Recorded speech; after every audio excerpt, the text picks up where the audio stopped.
Hey everyone, welcome back to Supreme by Sarah Pearl. I am your host, Sarah Pearl, and I am excited to dive into today's topic. We are on the second episode of the Wounded series. So if you haven't already listened to the first episode, the introduction, please go back and listen to it because it's going to be vital for you to start and listen to this Wounded series from the first episode to the last episode for it to be the most effective in your life.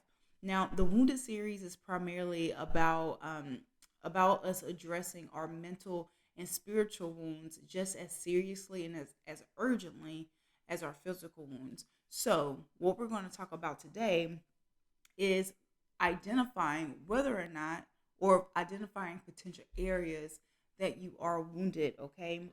I am not sure where you are in your journey right now, but wherever you are, identifying a wound is vital. It's vital for your overall health and it's vital for your survival. I mentioned it in my last podcast that just because you don't feel it or because you're not aware of it, it doesn't mean that it is no longer there. I want to help you identify where those areas are. Out of sight, out of mind is does not mean that the wound is not there and that it's not affecting you.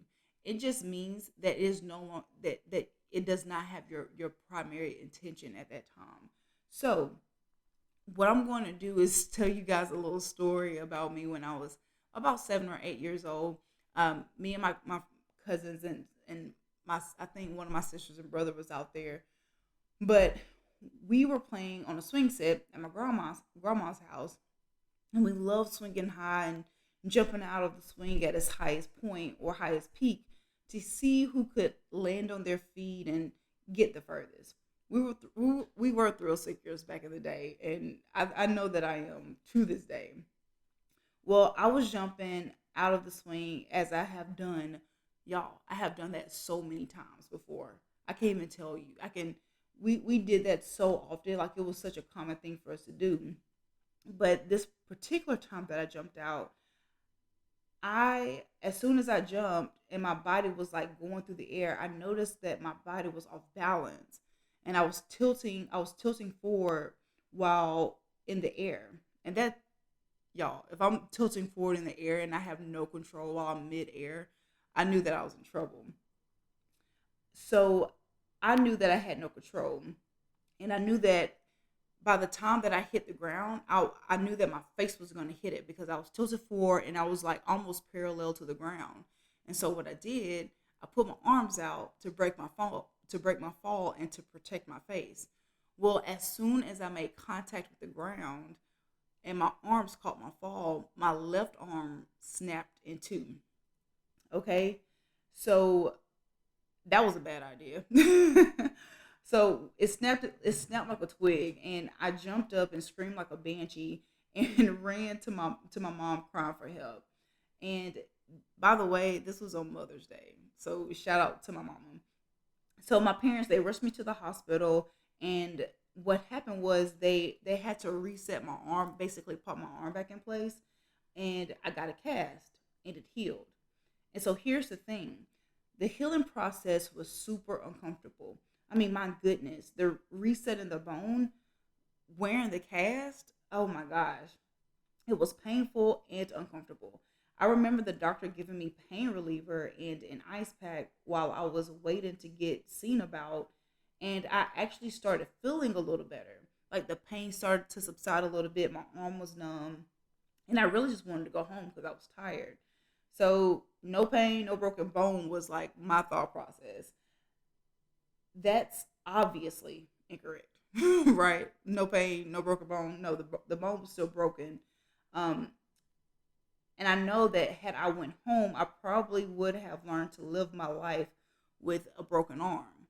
I will learn how to live my life with one arm and likely cause more damage to the broken one. And some of us, listen to me, some of us went home and learned to live with a broken arm. They learned to live with trust issues, anger, hurt, rejection. They learned how to live as an outcast. Now you stop me when I when I get to you, okay? But yeah, so some of us just went home. But baby, your arm is broken. Your arm is broken and you need to get it looked at. I'm going to ask you a few questions and I want you to answer them on your own time. Now, this is the point in the series where this requires your action. It requires you to journal, okay? And I know some of you may be intimidated by journaling, but honestly, journaling is just you writing down your response to real time, or your thoughts or your feelings. That's all journaling is. And what I'm going to do is give you 5 different questions that you can start journaling about. And what it is intended to do is to help you identify where you're wounded. Okay? So, question 1: do you respond to certain things in a way that you feel could have been handled better? Now, I'm this is me asking you, have you handled things in a way that you're not proud of, or after hindsight, you could have like handled that better? Do you Number 2, do you ever overcompensate in certain areas of your life? A good way that this shows up in your life is people pleasing, overachieving, a desire to be perfect, etc. And there's a lot more examples there, but those are some of the things that I thought of off the top of my head. Number 3, do you have a hard time building strong relationships? Number 4, do you feel alone? And I guess a follow up question to that: are you actually alone? Number 5, do you feel like you have been wronged by someone in the past? And that's no matter how big or how small. And if you do feel like you've been wrong in the past, let's elaborate on that. Now, on these, like when you're writing about this is not a yes or no type situation. I want you to answer the question honestly, and then explore your thoughts surrounding those situations, like each of those situations and each of those responses. Because what this is designed to do is to help you to ask yourself tough questions. I firmly believe that if you ask yourself the right questions, you will get to the right answers. And 100% of the time, the answer is within yourself. And so that's the importance of journaling. Now, I don't know if, like, while I was reading out those questions, you kind of already had an idea of like the yes or no side of the answer. I know for me, most of those answers, if not all of them, were yes. Okay, most of them were yes. Now, as a matter of fact, I asked myself most of these questions, and again, they were all yes. But congratulations to you, and you may want to listen to this again later on this week as you complete the journaling task. I want to say congratulations because you're kind of in the phase where I started like it when I broke my bone, when I broke my arm, and I said I was screaming like a wild banshee. Well, that's the phase you're in. Okay, when you identify the wound and you realize you're hurt, you're gonna identify like you're hurt. You're gonna identify that you're wounded. But that's a key part of the process, is to identify that is even there.